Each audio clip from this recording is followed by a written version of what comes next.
Okay, so maybe sometimes I go through too much detail on these homework problems because I'm gonna give you a bunch of stuff they didn't ask for.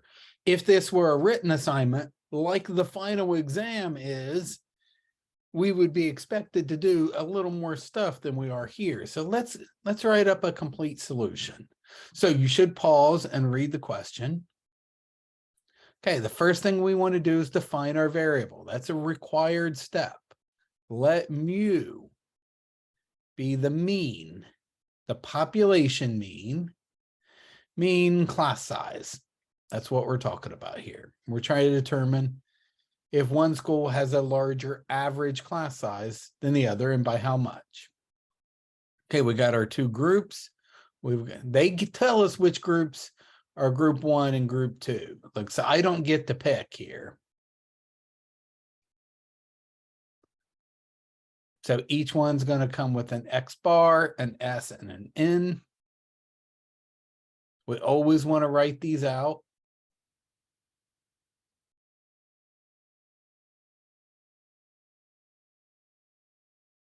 Ugly equals there. All right, what we got? So Portland is group 1. Here, I'm going to write those on here. Going to help me later. And Salem is group 2. Okay, so I've got 25 classes. 39 per class is the sample average. Standard deviation of 6. They had a sample average of 36. 27 was my sample size, and standard deviation of 3. Now, on like any written assignment, we are always free to choose who we want to call group 1, group 2. These homework problems, they've picked them for you most of the time, and sometimes they don't do it the way I would do it, but this one did. They chose group 1 to be the one with the larger sample mean. And that's the way I would do it too. All right, now we just type everything in our calculator. So this is a 2 sample interval.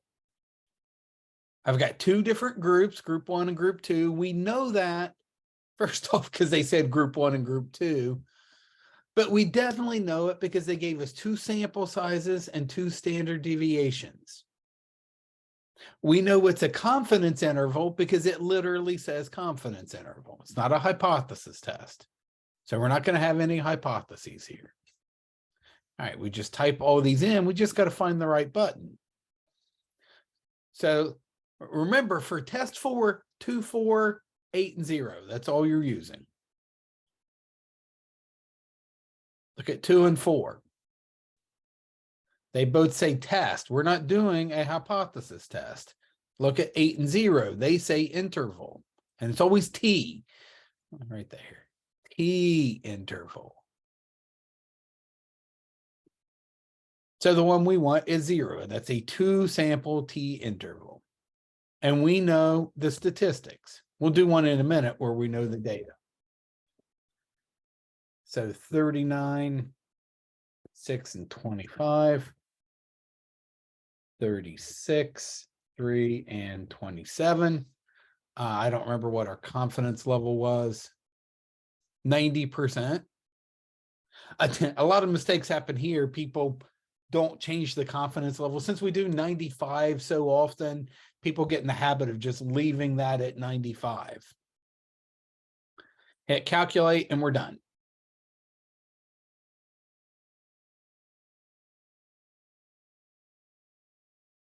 And see, that's the same answers they got. 0.7 and 5.3. They rounded to 1 decimal place. So like, I'll just round the same way they did. 0.7, 5.3. That's all right. There's not a decimal there. 5.3. Now we got to interpret that. And it's always we're predicting how much higher this group's population average is than this group's population average. We're not going to mention the samples here. We're making predictions about the population. We are 90% confident that Portland, group 1,